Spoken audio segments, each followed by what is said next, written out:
أشهد أن لا إله إلا الله وحده لا شريك له وأشهد أن محمدا عبده ورسوله أما بعد فأعوذ بالله من الشيطان الرجيم بسم الله الرحمن الرحيم الحمد لله رب العالمين الرحمن الرحيم مالك يوم الدين إياك نعبد وإياك نستعين اهدنا الصراط المستقيم صراط الذين أنعمت عليهم غير المغضوب عليهم ولا الضالين. The fifth, Ayyadahullahu ta'ala binasrihi al-Aziz stated, I will continue to mention further details in relation to the Treaty of Hudaybiyah. In Sirat Khatamun Nabiyyin, Hazrat Mirza Bashir Ahmad Sahib radiyallahu ta'ala anhu has mentioned a particular incident as follows. He writes, "It is common for flaws to be left undetected in agreements, which later on become the result of significant outcomes. Likewise, even in the Treaty of Hudaybiyah, a deficiency went undetected, as although the return of Muslim men was clearly stipulated. However, there was no mention of such women from the people of Makkah who would accept Islam and join the Muslims.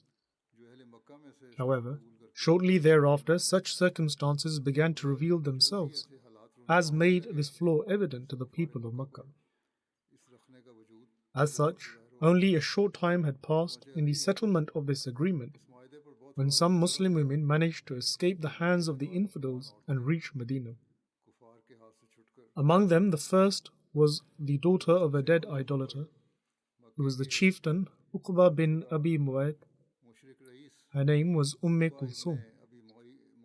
From her mother's side, she was also the sister of Hazrat Usman bin Affan. Exhibiting commendable courage, Kulthum reached Medina by foot. She covered this huge distance by foot, and presenting herself before the Holy Prophet, peace and blessings of Allah be upon him, expressed her acceptance of Islam. However, two of her close relatives also followed behind to capture her and demanded her return. These people claimed that although the word man has been used in the treaty, but in actuality the agreement was general and affected both men and women equally.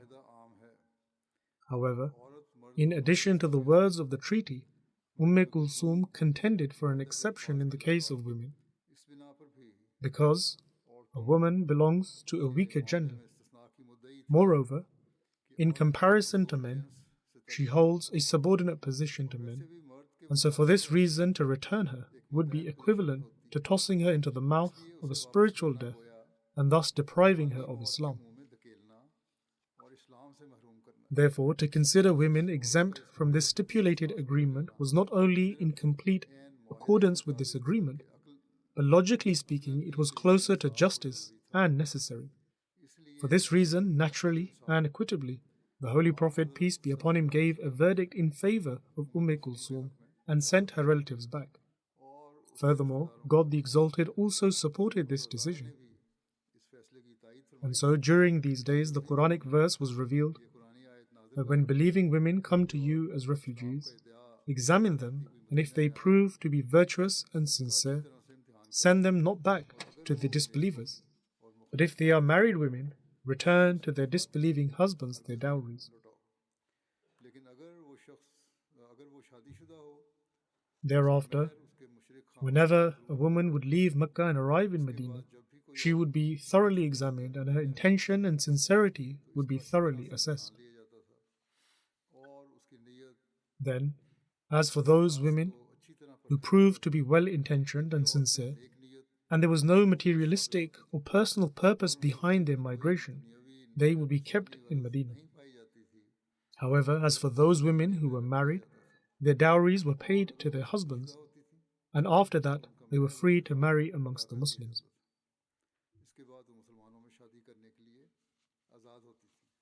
Then, with regards to the conditions of the treaty, there is another incident that took place, which is related to Hazrat Abu Basir. The details in relation to this incident are as follows.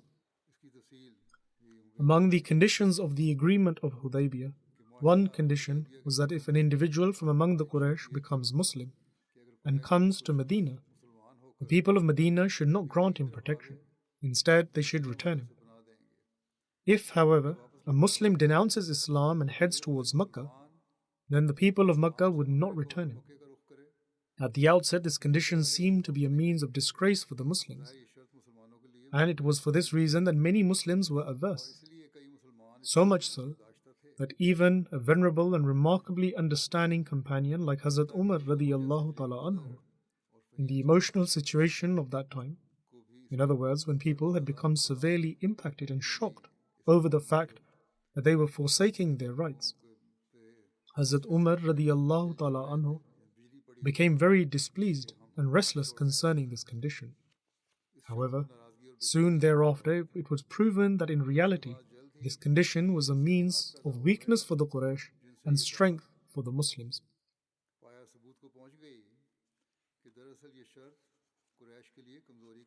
And just as the Holy Prophet, peace and blessings of Allah be upon him, had stated in the beginning, that if a Muslim became apostate and left Medina, then he was a rotten limb.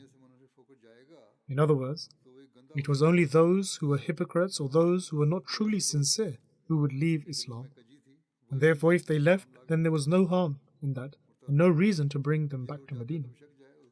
Thus, the Holy Prophet, peace and blessings of Allah be upon him, had mentioned from the outset that he had no issue with them not being returned, because they were a rotten limb whose amputation was actually better.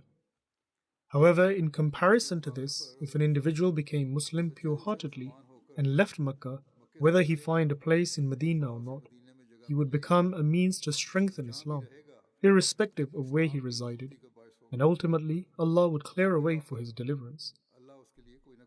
And this perspective quickly proved truthful, because it had not been long since the Holy Prophet, peace be upon him's arrival back in Medina, when a man named Abu Basir Utbah bin Usayd Saqfi, who was a resident of Mecca and was an ally of the Banu Zuhra, became Muslim and escaped from the Quraysh and fled to Medina.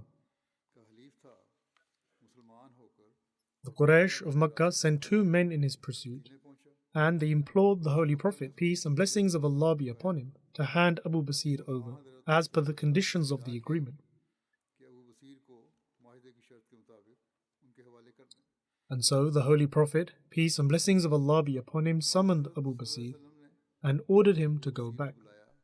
Abu Basir lamented that I am a Muslim, and these people shall give me grief in Mecca, and they shall coerce me to denounce Islam.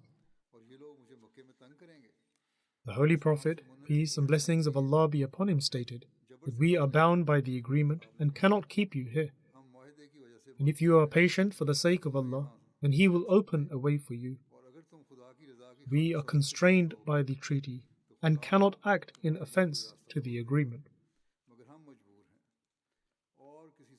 Thus, this was the degree to which the Holy Prophet, peace and blessings of Allah be upon him, would fulfill his promise. And so, helpless, Abu Basir left to return with these people, but was extremely terrified that upon reaching Mecca, many cruelties would be inflicted upon him, and that he would be compelled to hide a blessing like Islam. Rather, due to oppression and persecution, perhaps wash his hands of it altogether. Therefore, when this party reached Zul Hulayfa, which is situated at a few miles from Medina en route to Mecca, finding the right opportunity, Abu Basir managed to kill one of his attendants, who was also the leader of that party, and he was about to take aim at the next, but he fled for his life in such a manner that he reached Medina even before Abu Basir. Behind him, Abu Basir also reached Medina. And when this person reached Medina, the Holy Prophet, peace and blessings of Allah be upon him, was in the mosque. Upon seeing his fearful state, the Holy Prophet, peace be upon him, stated that it seems as if he has been afflicted by some fear or terror. Panting for breath and trembling, he said to the Holy Prophet, peace be upon him, "My companion has been killed, and I am also as if in the mouth of death." When the Holy Prophet, peace be upon him, heard of this occurrence, he consoled him.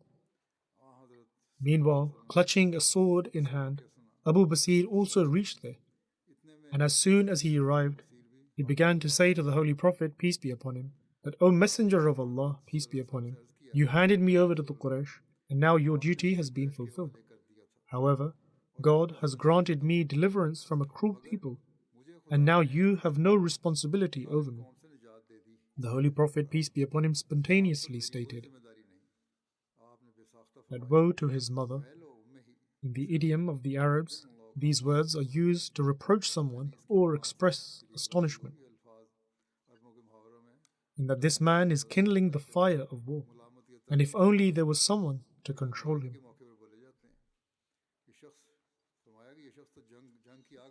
When Abu Basir heard these words, he understood that in any case the Holy Prophet, peace be upon him, would order him to go back due to the treaty. And in relation to this, the words of Bukhari are as follows.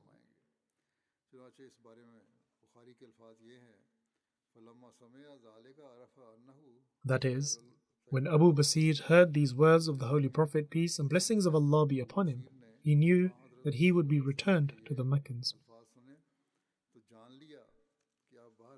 And so upon this, he quietly left from there, and instead of going to Mecca, where he foresaw both his physical and spiritual deaths, he reached Siful Bahr towards the coast of the Red Sea.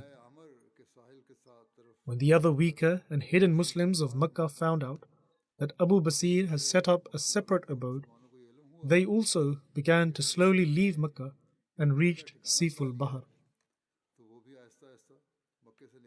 Among them was Abu Jandal as well, who was the son of the chieftain of Mecca, Suhail bin Amr, and about whom it has already been mentioned previously that the Holy Prophet, peace be upon him, sent him back from Hudaybiyah. Gradually, these people approximately reached 70 in number, or, as per some narrations, 300.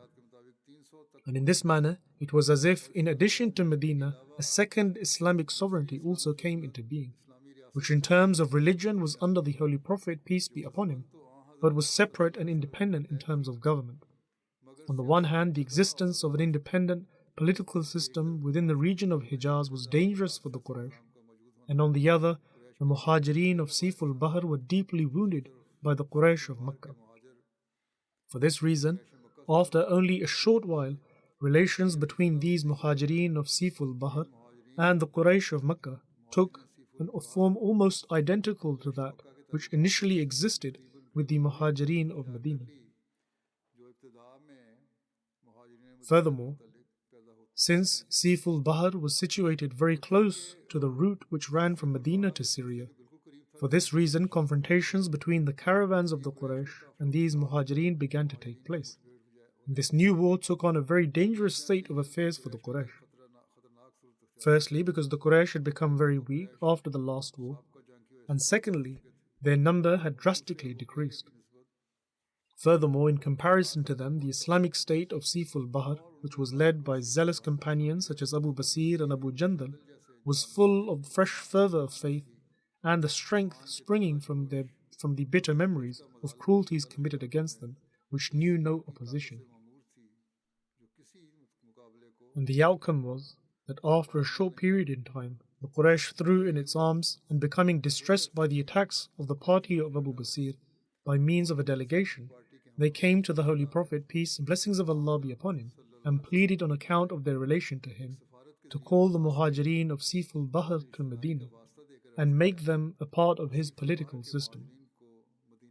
Moreover, along with this, they happily forfeited the condition of the Treaty of Hudaybiyah, which stipulated that new Muslims of Mecca shall not be granted protection in Medina, to the Holy Prophet, peace and blessings of Allah be upon him, of their own accord.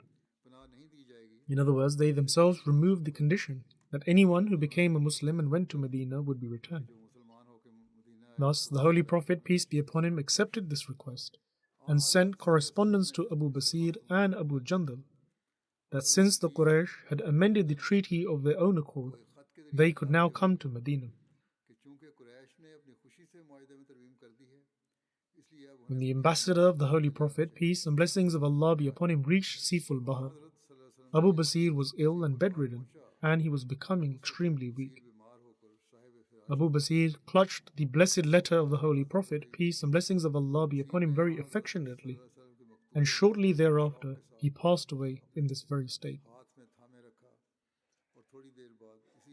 After this, Abu Jandal and his companions buried their brave and courageous leader in Siful Bahar and reached the Holy Prophet, peace and blessings of Allah be upon him, with bittersweet feelings of delight and grief. Grief because their brave leader, Abu Basir, who was the hero of this account, remained deprived of paying respects to the Holy Prophet, peace and blessings of Allah be upon him, and they were delighted due to the fact that they themselves reached the company of the Holy Prophet, peace and blessings of Allah be upon him, and were thus granted deliverance from the bloodthirsty onslaughts of the Quraysh. The non-Muslim historians, as per their habit, distort the historical accounts and seek to level allegations against Islam. And with regards to the Treaty of Hudaybiyah, there are certain allegations from Christian historians. In relation to this, Hazrat Mirza Bashir Ahmad Sahib radiyallahu ta'ala anhu has written that there is perhaps not a single notable account in the life of the Holy Prophet, peace be upon him, which Christian historians have left without objection, and the Treaty of Hudaybiyah also comes under this principle. Putting aside various secondary and insignificant allegations, Christian writers have raised two objections with relation to the Treaty of Hudaybiyah. The first allegation is that the Holy Prophet, peace and blessings of Allah be upon him, excluded women from the condition of the Treaty of Hudaybiyah was not permissible in light of the conditions of the agreement, because its words were general, wherein both men and women were included. And the second allegation is with relevance to the account of Abu Basir, that the Holy Prophet, peace be upon him, broke the spirit of the agreement, rather by indicating to Abu Basir that instead of returning to Makkah, he could establish a separate party and run his affairs independently. And so the Holy Prophet, peace be upon him, acted against this agreement. In response to these allegations, first and foremost, it should be remembered that this agreement was with the Quraysh of Makkah, and the Quraysh of Makkah was such people as were at war with the Holy Prophet, peace be upon him, from the very beginning. Even when the agreement was being written, we find how their representatives were objecting to even the smallest things. Furthermore, they were accustomed to criticizing and raising objections against even the smallest of things. Even so, they were not a far-off foreign people. Rather, they were the people of the Holy Prophet, peace and blessings of Allah be upon him, who were well informed of all the circumstances. In other words, the Quraysh with whom they had this agreement with were from the tribe of the Holy Prophet, peace be upon him, and were well aware of everything. They were also aware of whether or not men and women were both included in this agreement. In any case, Hazrat Mirza Bashir Ahmad Sahib radiyallahu ta'ala anhu further writes, and moreover, the complete details of the conditions of the agreement and their complete background was also before their eyes. Hence, if the Quraysh of Makkah, who were the involved party in this agreement, did not object to this action of the Holy Prophet, peace be upon him, and did not consider it to be against the agreement, then how can those people who come 1300 years later, to whom many finer details were hidden, and were not fully informed as to the background of this agreement, have the right to raise an allegation?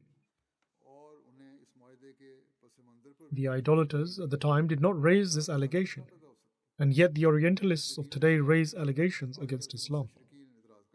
This is totally illogical, that those to whom this entire account occurred deemed it to be right at the time and remained silent, whereas those who come 1300 years later make a huge fuss. After all, what is the reason that the Quran, the Hadith, and the history of Arabia is replete of allegations which the infidels of Makkah and other infidels of Arabia would level against the Holy Prophet, peace and blessings of Allah be upon him, and Islam? But there is not even the slightest hint of an allegation being raised that the Muslims acted against the Treaty of Hudaybiyah. For such a long period of time, there has been no allegation against this, and yet now they have found it objectionable. Additionally, it is proven by the most authentic testimony that after the Treaty of Hudaybiyah, when the Holy Prophet, peace and blessings of Allah be upon him, sent a letter to the Caesar of Rome inviting him to Islam, it so happened that Abu Sufyan bin Harb, the chieftain of Mecca, was also in Syria. Heraclius, the king of Rome, summoned him to his royal court and asked him certain questions about the Holy Prophet, peace and blessings of Allah be upon him. And among them was also the question that has this claimant to prophethood from your people ever broken an agreement?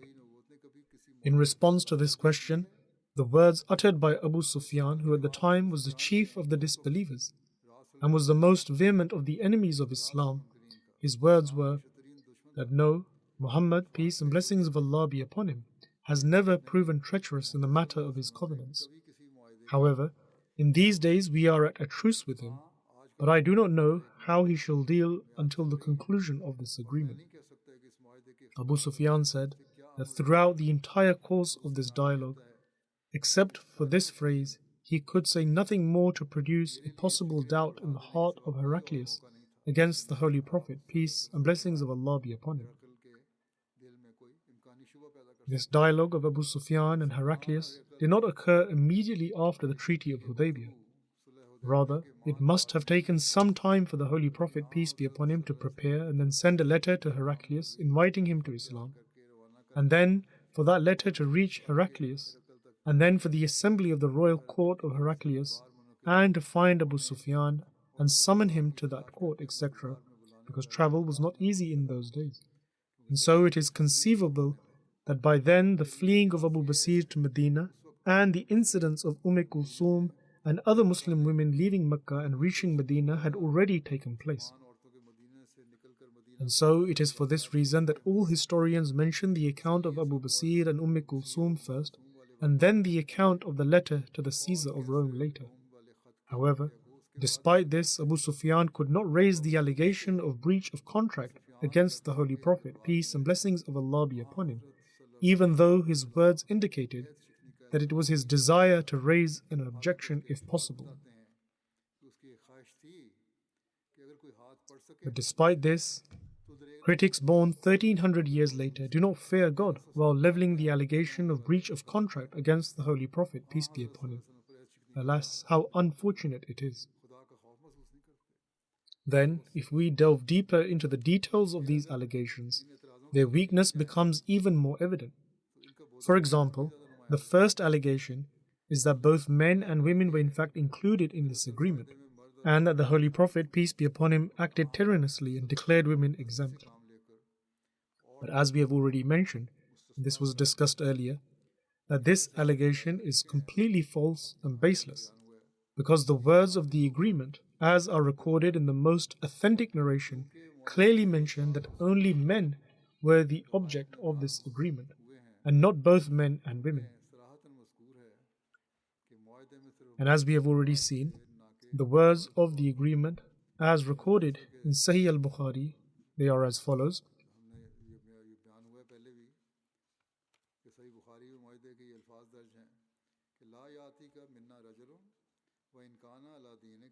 That is, any man from among us who comes to you shall be returned to us, even if he be a Muslim. And so, in the presence of these clear and indisputable words, to object that in actuality both men and women were intended in this agreement is not only unjust, rather it is utter dishonesty. Then, if it is asserted that in various historical narrations the word rajul or man is not used in the words of the agreement, but that general words are used which refer to both men and women, then the answer to this is that firstly, the more authentic narration should be preferred, and when the word rajul or man has been used in the most authentic narration, then definitely it must be deemed the correct word. Additionally, if the words mentioned in historical narrations are studied, they also support the explanation we have provided. For example, in the most well-known and renowned book of history, Sirat ibn Hisham, the following words are mentioned.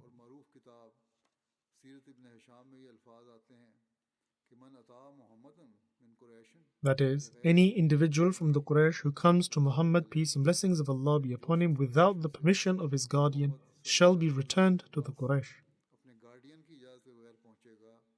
Undoubtedly, in these Arabic words, the word man has not been mentioned distinctly, but an individual who possesses even the most elementary knowledge of the Arabic language is aware that in Arabic, unlike various other languages, separate tenses and pronouns are used for men and women. And in the above mentioned passage, the male tenses and male pronouns have been used from beginning to end. Therefore, as per the principles of the elaboration of the language of treaties, only men should be deemed in this phrase and not men and women collectively. No doubt, in common idiom, the male tense is used to refer to both men and women at times, but it is obvious that the phrase in question is not this kind of a phrase.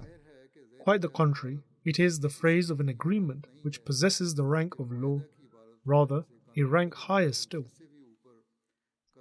For each and every word is penned down after strict contemplation, and the choice of words is made after the cross-examination and approval of both parties. Therefore, in the case of such a phrase, the meaning which is most limited and specific should be accepted. In any case, we heard this particular account and its details in the previous sermon as to how much detail the representatives of the disbelievers went into for this treaty. Hence, the conclusion derived from this perspective would be that only men were implied in this agreement and not men and women inclusively.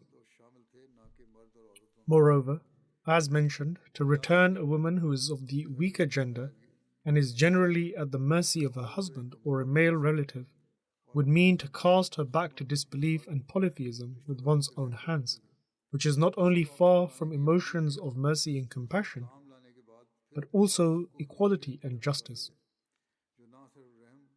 There is no doubt that by returning a man, the risk existed that the infidels of Mecca would subject him to different kinds of torture and grief.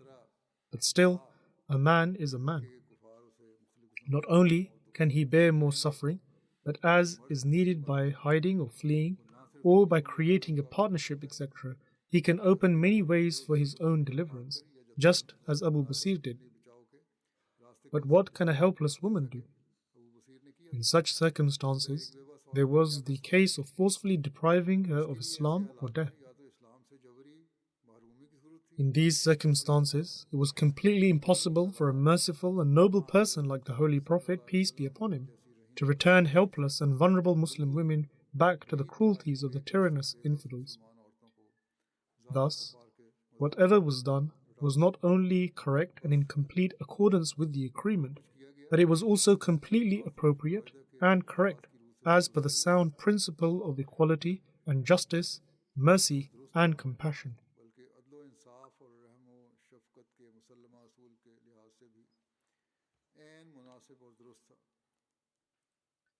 And nothing more than deplorable shame came to the lot of those who objected, in that they did not hold back their tongues of criticism, even regarding an arrangement for the protection of oppressed and helpless women.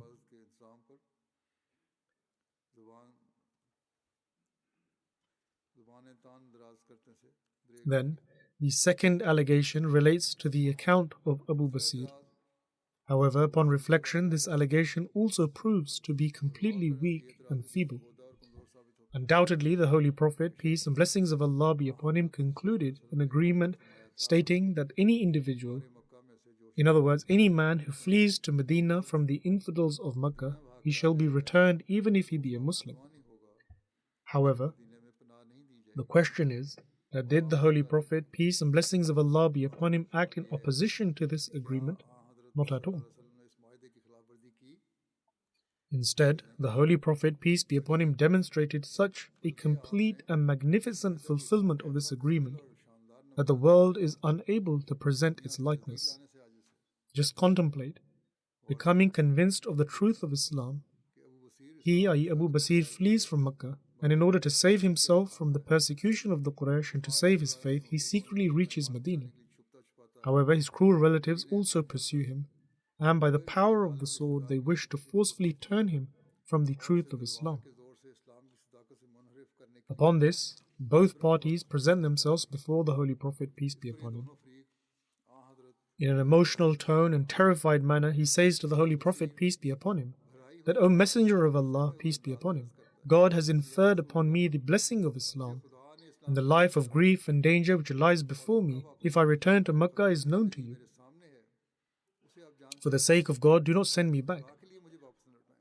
However, in opposition to this, the relatives of Abu Basir demand from the Holy Prophet, peace be upon him, that it is his agreement with them that any man who comes to Medina shall be returned. The grief of Abu Basir and the indignation of his companions is before the eyes of the Holy Prophet, peace be upon him, and his own emotions produce a buffeting in his heart. But this embodiment of honesty and truthfulness, and whilst remaining absolutely firm upon his covenant in the likeness of a rock, in such beautiful words indeed states, the Holy Prophet, peace and blessings of Allah be upon him, stated in such beautiful words, that, O Abu Basir, verily you know that we have entered into a treaty with these people, and being dishonest to one's covenant is not permissible in our religion. Just observe how even when a person's life was at stake, the Holy Prophet, peace be upon him, stated that to break one's oath was not permitted in his faith. Those of us, on the other hand, who break their smaller promises should assess the state of their faith. The Holy Prophet, peace be upon him, then stated, you should go with these people, and if you remain firm upon Islam with patience and steadfastness, then God shall Himself open a way of deliverance for you and other helpless Muslims like yourself. And then we witness that indeed a way to their deliverance opened up. In light of this instruction of the Holy Prophet, peace be upon him, Abu Basir left with the Meccans, and on his way back, when he physically overcame those who had imprisoned him and returned to Medina again, upon seeing him, the Holy Prophet, peace be upon him, angrily said,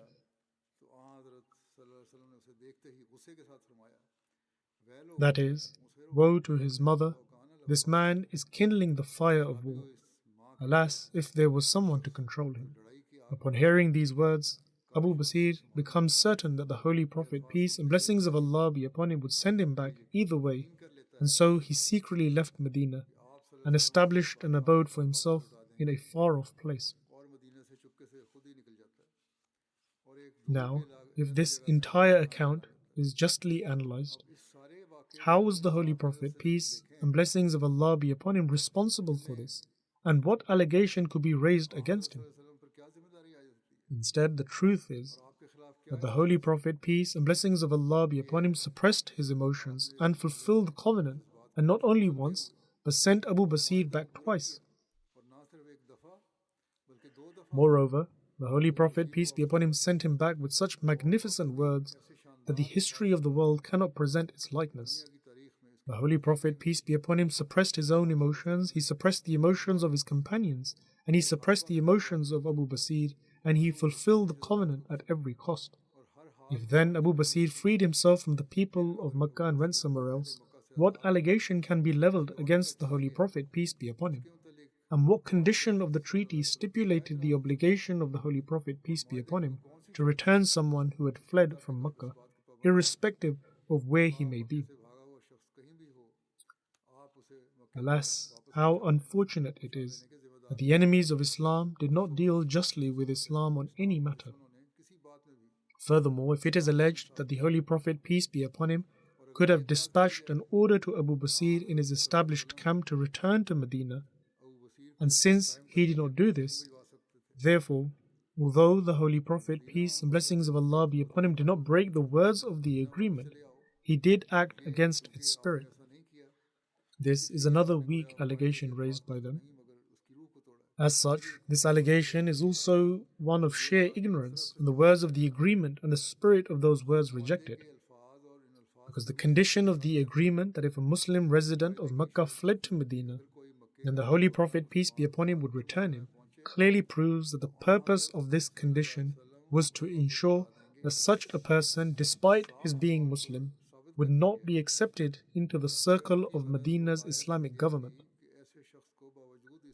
In other words, although he should be Muslim in terms of belief, the Holy Prophet, peace be upon him, would not include him in the government of Medina.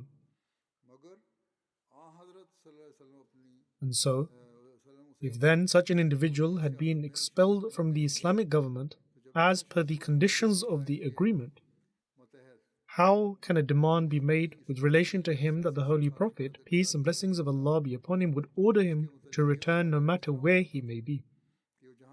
Therefore, how grave an injustice it is that if the Holy Prophet, peace be upon him, was to keep such an individual in Medina, it was alleged that the Holy Prophet, peace be upon him, had an agreement that he would not include him in his government, even if he be a Muslim. Then, if the Holy Prophet, peace be upon him, was to hand him over to the people of Makkah, expelling him from the government of Medina and sending him out of Medina, it is alleged that why did the Holy Prophet, peace be upon him, not include him in his government and dispatch an order to him? Hence, politically speaking, this allegation is so weak and so feeble and so meaningless that no sensible individual can pay heed to it.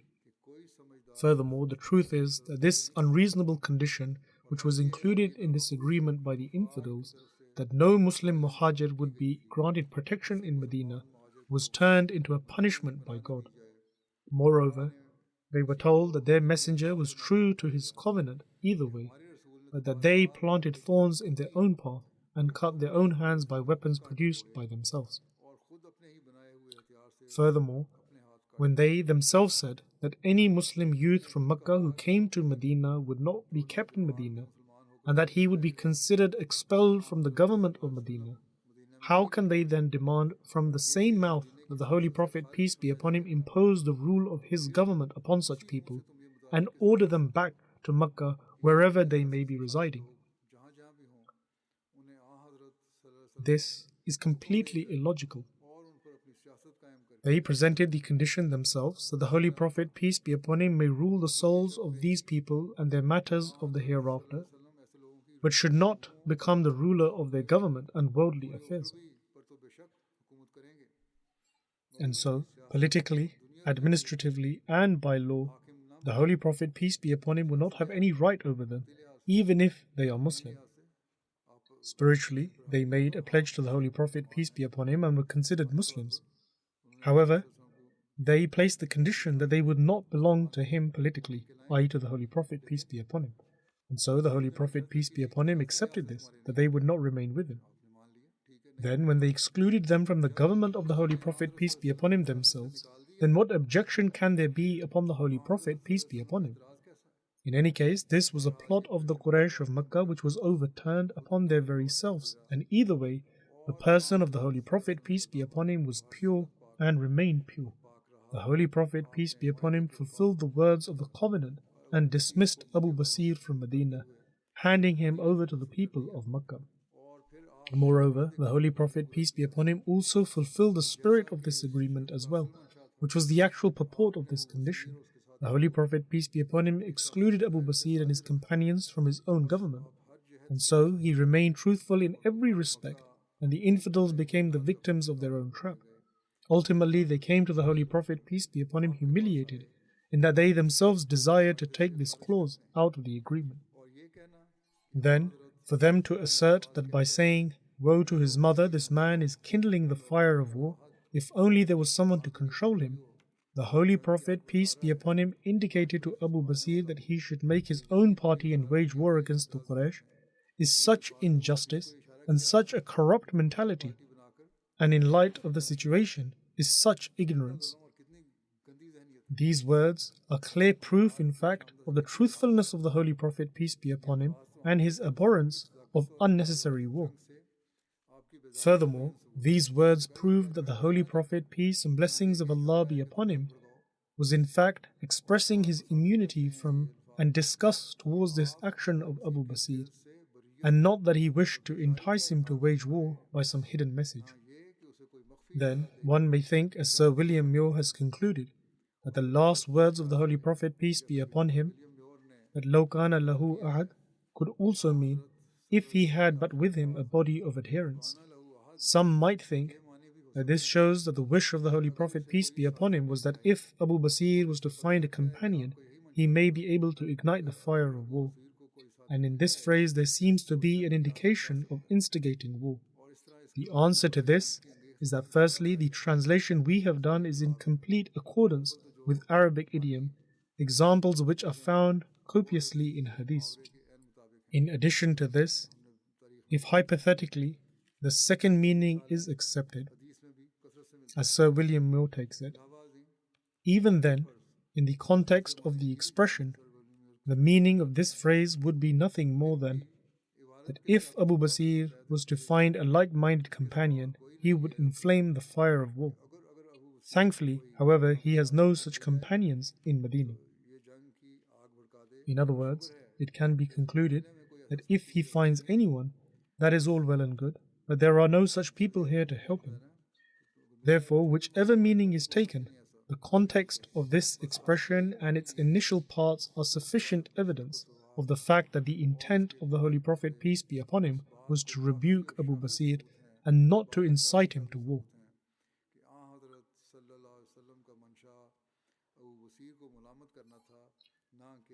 Can an individual who begins his sentence with the words of displeasure and reproach, such as woe to his mother, he is about to kindle the fire of war, then immediately utter such words in his mouth that yes, indeed, ignite the fire of war? After all, in the eagerness of raising an allegation, one should not forfeit common sense. Clearly, he was an Orientalist who considered himself to be well educated. But when it came to the Holy Prophet, peace be upon him, and the history of Islam, he started making completely uninformed claims. Furthermore, the greatest thing to note is what effect these words of the Holy Prophet, peace be upon him, had upon Abu Basir, and what did he understand from the Holy Prophet, peace be upon him. In relation to this, in this very narration, the following words are mentioned. That is, when Abu Basir heard these words of the Holy Prophet, peace be upon him, he understood that the Holy Prophet, peace be upon him, would return him to the people of Makkah in any case, upon which he secretly fled and left for somewhere else. Alas, how unfortunate it is that the individual who was directly addressed by these words understood that the Holy Prophet, peace be upon him, was displeased by this action of his, and that the Holy Prophet, peace and blessings of Allah be upon him, would either way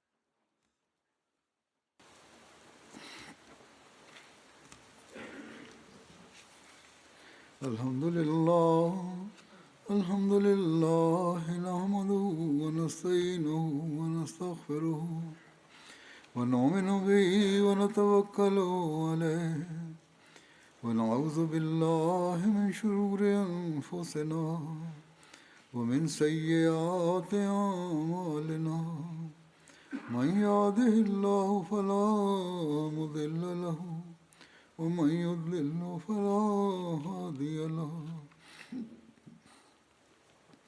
ونشهد أن لا إله إلا الله ونشهد أن محمدا عبده ورسوله عباد الله رحمكم الله إن الله يأمر بالعدل والإحسان وإيتاء ذي القربى وينهى عن الفحشاء والمنكر والبغي يعظكم لعلكم تذكرون